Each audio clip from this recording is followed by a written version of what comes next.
Mademoiselle Mangin, sachez bien que cette jeune fille a été élevée aux Indes comme une princesse. Il faudra faire en sorte qu'elle reçoive ici aussi un traitement de faveur. N'ayez aucune inquiétude, Monsieur Barrow.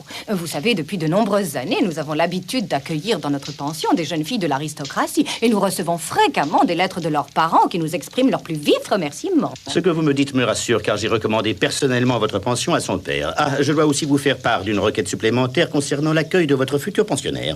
Bien sûr, nous ferons tout notre possible pour la satisfaire. Ma demande est donc la suivante. Nous souhaitons disposer d'un emplacement réservé à l'attelage de la jeune fille. Oh, elle dispose d'un attelage particulier? Oui, un attelage tiré par un poney.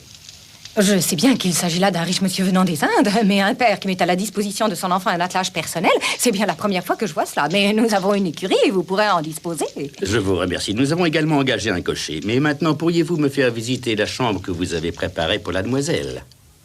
Comme vous pouvez le constater, nous venons de faire retapisser la chambre pour son arrivée. Qu'en pensez-vous? Ah, c'est très bien.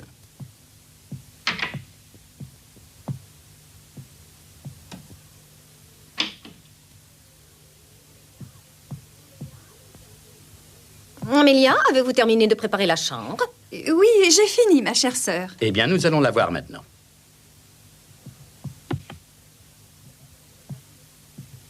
Voici Mariette, la femme de chambre personnelle que vous avez demandée. Très bien. Cette Mariette me semble en effet parfaitement stylée.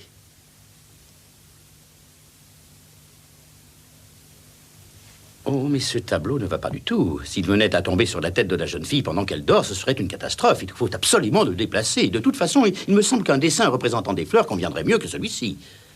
Amélia, faites donc. Oui, ma chère sœur, puisque vous le souhaitez, je vais le changer immédiatement. Permettez-moi de vous dire que ce lit me semble insuffisamment confortable pour assurer un repos convenable à cette demoiselle. Ah bon? Je vais le changer tout de suite. Amélia.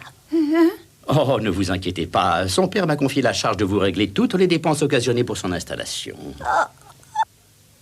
Vous savez, mademoiselle Mangin, le père de cette princesse possède une fortune considérable aux Indes. Il a l'habitude de ne mettre aucune limite aux dépenses de sa fille unique. Il l'aime tellement. Et où se trouve actuellement cette demoiselle et son père? Ils ont pris le bateau des Indes et sont arrivés à Londres depuis 3 jours. Ils occupent actuellement à l'hôtel Savoy une suite qu'ils ont réservée. Vous dites l'hôtel Savoy? Oui, oui, mais ma chère sœur, vous savez bien l'hôtel Savoy. C'est dans cet hôtel que descendent les rois et les gens les plus riches du monde. Johann Strauss en personne, il dirige l'orchestre et tout Londres en parle en ce moment. Voyons.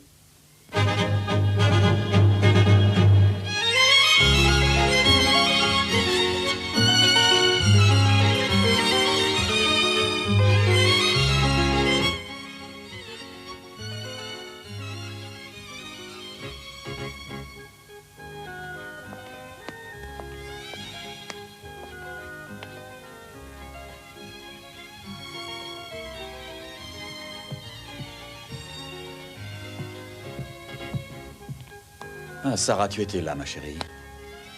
Oui. Si tu restes sur cette terrasse où il fait si froid, tu risques de tomber malade. Préparons-nous pour sortir, hein? Papa, que tes mains sont chaudes. Il va falloir que tu t'habitues à ce froid, ma chérie. Oui, je m'y habituerai, papa.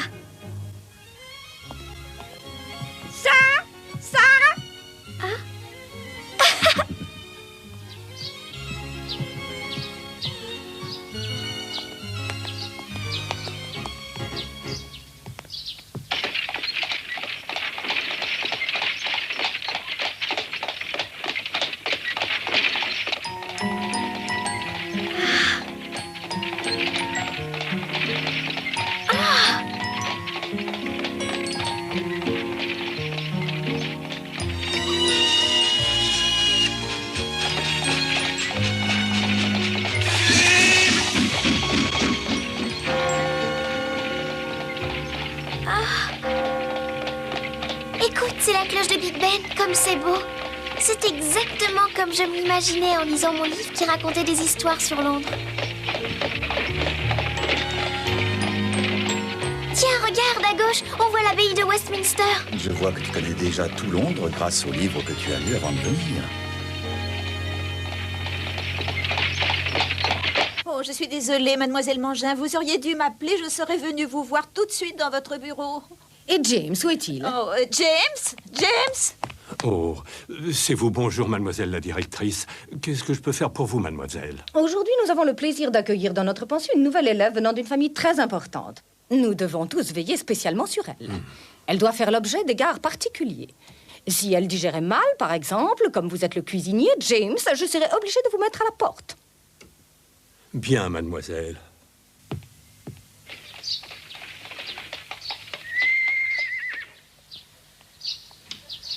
Voilà, c'est ici, Sarah, nous y sommes. La mer, La mer, c'est beau. c'est beau. L'argent, L'argent. Papa, est-ce que je peux frapper moi-même à la porte? Oui, bien sûr.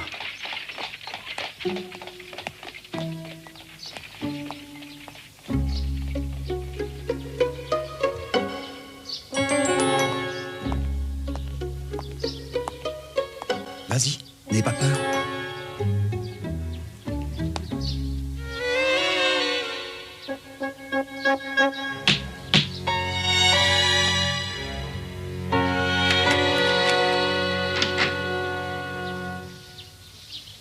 Oh, bonjour, Monsieur Crew. Bonjour, Mademoiselle Crew. Je suis heureuse de vous voir. Nous vous attendions avec impatience. Je vous en prie, entrez.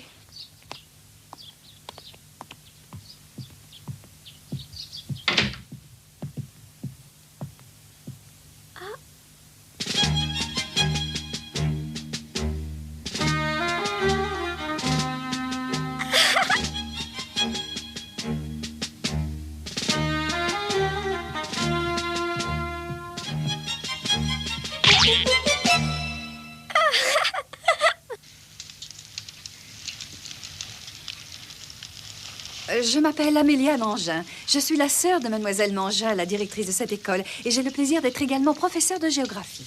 Ravi de vous connaître. Je vais aller prévenir Mademoiselle la directrice de votre arrivée. Si vous voulez vous asseoir et patienter un instant.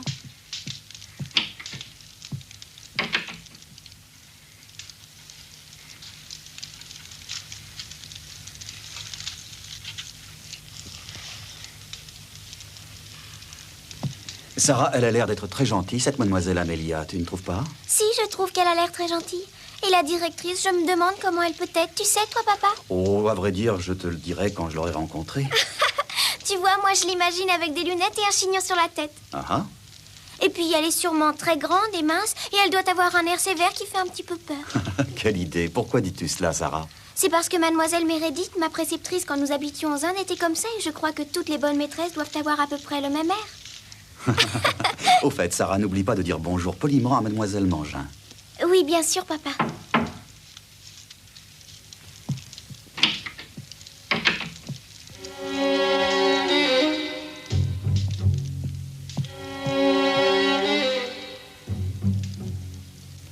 Je vous ai fait attendre, excusez-moi. Je me présente, mademoiselle Mangin, la directrice. Enchanté de faire votre connaissance. Voici ma fille Sarah. Sarah? Oh, bonjour, mademoiselle. Je m'appelle Sarah Crew. Je suis enchantée de faire votre connaissance, mademoiselle. Eh bien, mademoiselle Crew, vous me semblez être une charmante enfant. Gentille, bien élevée et probablement très intelligente. C'est un grand honneur pour nous de vous accueillir dans notre pension.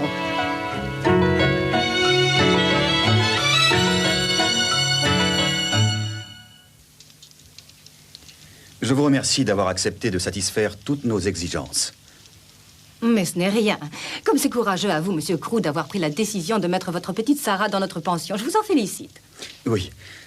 En effet, me séparer de ma petite Sarah n'est pas facile pour moi. Cet enfant a perdu sa mère à l'âge de 4 ans. En effet, on m'a déjà appris cette triste histoire. Pour Sarah, ce sera aussi un grand changement.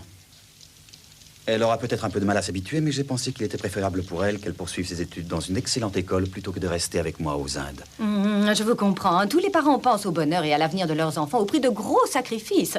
Parfois, nous n'accueillons dans notre école que des enfants de la haute société. Nous en avons même qui viennent des États-Unis. Nous bénéficions d'une grande expérience dans l'instruction et l'apprentissage des bonnes manières. Tu es contente, Sarah? Oui, je crois que je vais me plaire ici. Eh bien, maintenant, si vous voulez bien me suivre, je vais vous montrer les classes et la chambre de mademoiselle Sarah. my father, mon père, My father, mon père. my sister, ma sœur. My sister, ma sœur. Très bien. Encore une fois.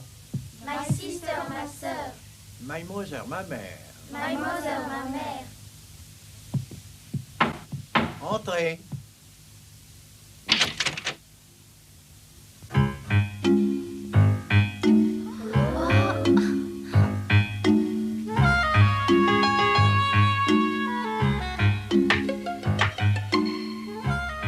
Encore une fois, my brother, mon frère. My brother, mon frère. Dans notre établissement, nous insistons beaucoup sur l'enseignement du français. Ah, très bien. Voilà. Et suivez-moi. My father, mon père. My father, mon père.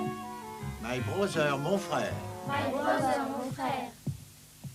My mother, ma mère. My mother, ma mère. Ici, ce sont les chambres occupées par les élèves. Ah, bien. Mais pour mademoiselle Sarah, nous avons spécialement préparé un appartement au 2e étage. Suivez-moi, je vous prie.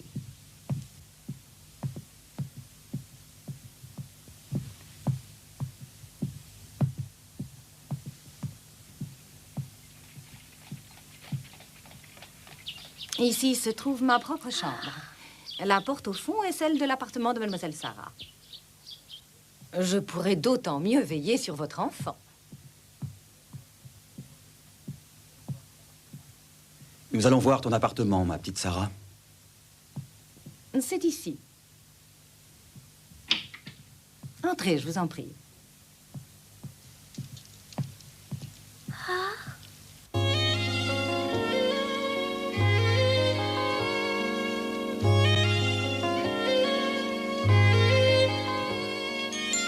Il y a 2 pièces contiguës. Celle du fond est la chambre à coucher. Et si vous voulez entrer... Je vous présente Mariette, la femme de chambre personnelle de mademoiselle. Bonjour, monsieur. Bonjour, mademoiselle. Ravi de vous connaître. Sarah? Bonjour, Mariette. Mariette, avez-vous fini d'arranger la chambre? Oui, j'ai fini, mademoiselle la directrice. Bon, très bien, merci, Mariette.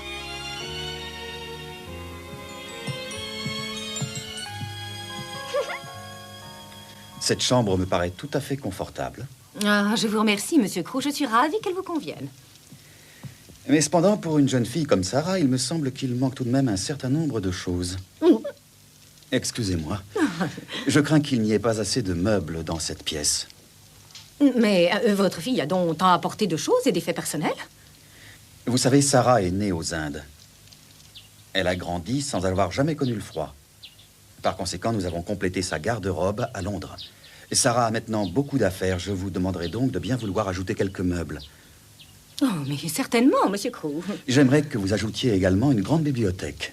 Des livres? Mais nous en avons plein la bibliothèque de l'école. Non, cela ne lui suffira pas. Ma fille adore lire et elle a apporté beaucoup de livres. Eh bien... Je la surnomme parfois mon petit rat de bibliothèque. Je devrais plutôt dire mon loup, car elle dévore les livres avec un bel appétit. Toutes sortes de livres, même des très gros écrits pour des adultes sur l'histoire ou la poésie. D'ailleurs, si vous estimez que Sarah lit vraiment trop, envoyez-la donc faire une petite promenade avec son poney à Hyde Park ou dans d'autres lieux agréables de Londres. Vous pourrez aussi lui proposer d'aller choisir une nouvelle poupée. J'aimerais que ma fille joue davantage à la poupée, comme la plupart des enfants de son âge. Je lui en ai pourtant déjà offert de nombreuses. Tu sais, papa, Oui, Sarah? je suis certaine que si j'avais une poupée comme Émilie, je jouerais avec elle. Je te l'avais dit quand nous étions aux Indes. Mais je ne comprends pas qui est Émilie. En fait, Émilie est la poupée que Sarah rêve d'avoir depuis quelques jours. Nous allons donc l'acheter. Mais cette poupée qui n'est pas encore achetée a déjà un nom? Oui, effectivement, mais vous savez, Émilie existe déjà dans la tête de Sarah un peu comme une amie. Eh bien, mes compliments. Votre fille a une imagination très développée. Oh oui, depuis son plus jeune âge, Sarah a toujours fait preuve de tant d'imagination qu'il m'arrive même parfois d'avoir du mal à la suivre. À propos, quand pourrons-nous voir l'attelage du poney? Oh, ne vous inquiétez pas, il doit arriver bientôt. On m'a dit que monsieur Barrow, votre ami avocat, cherchait dans tout Londres pour trouver un joli poney pour promener votre fille. Ah, je vous remercie. Alors, Sarah, maintenant, il ne te reste plus qu'à trouver un nom pour ton poney. Oui, papa, j'ai déjà trouvé. Mon poney s'appellera Jump. Ah, Jump. Vous voyez, mademoiselle?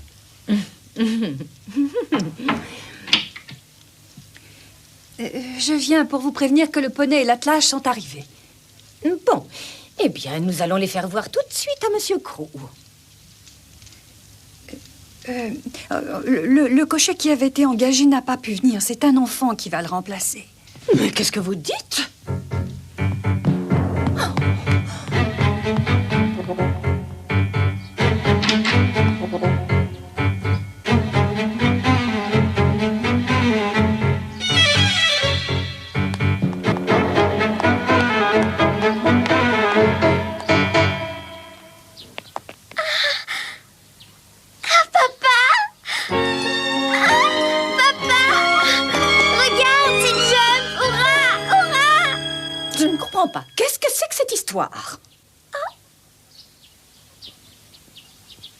Pourquoi ton père n'est-il pas là?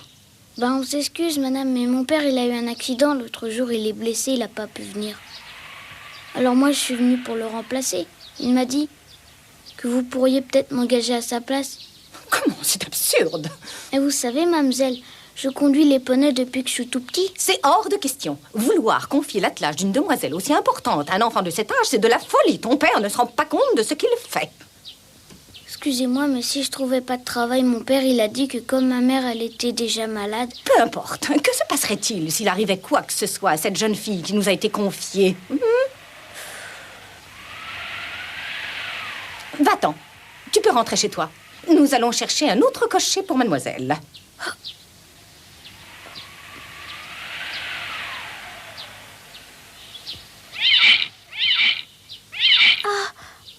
Oh, papa, s'il te plaît, je suis sûre que ça ira très bien. Mon jump a l'air si calme et si doux.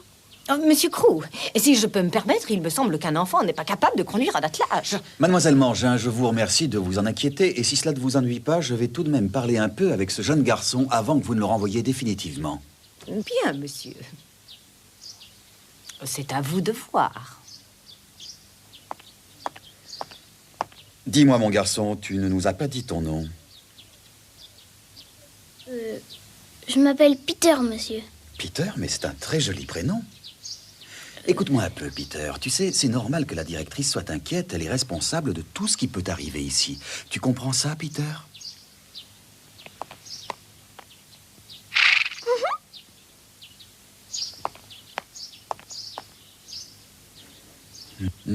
C'est toi qui t'occupes de ce poney. Je te félicite, je le trouve vraiment très bien soigné.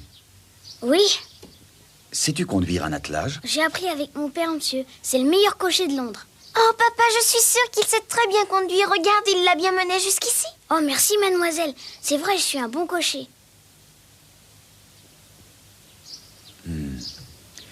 Mademoiselle Mangin, j'espère que vous ne m'en voudrez pas, mais je suis entièrement d'accord avec ma fille pour engager ce jeune garçon comme cocher. Mais non, je vous en prie, c'est vous qui décidez. J'admire la bonté de mademoiselle votre fille. Oh, merci, papa.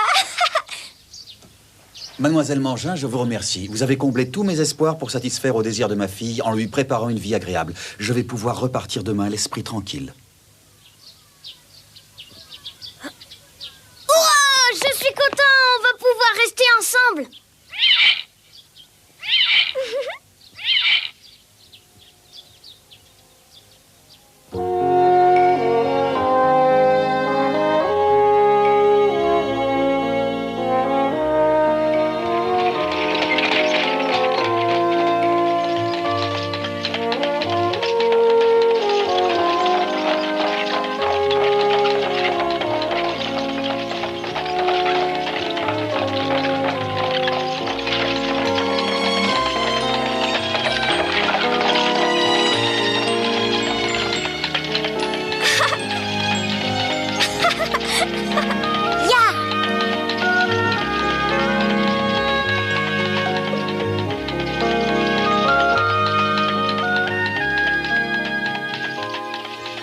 Alors, ma petite Sarah, j'espère que tu vas te plaire dans cette école. Oui, papa. Oui, je crois que je vais me plaire. J'ai décidé de très bien travailler pour que tu sois content et fier de moi. Quand je rentrerai aux Indes pour toujours, je serai une maîtresse de maison parfaite comme l'était maman. Merci, ma petite fille chérie. Je suis très heureux de t'entendre parler ainsi. Tu me fais vraiment très plaisir. Je te connais, tu m'as déjà prouvé que tu étais une petite fille très forte. Tu vas continuer à te montrer très courageuse. Oui, papa, je te le promets.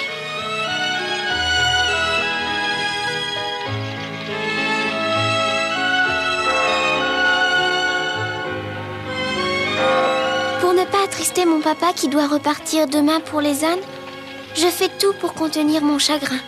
Il ne nous reste plus qu'une journée à mon papa et à moi pour être ensemble.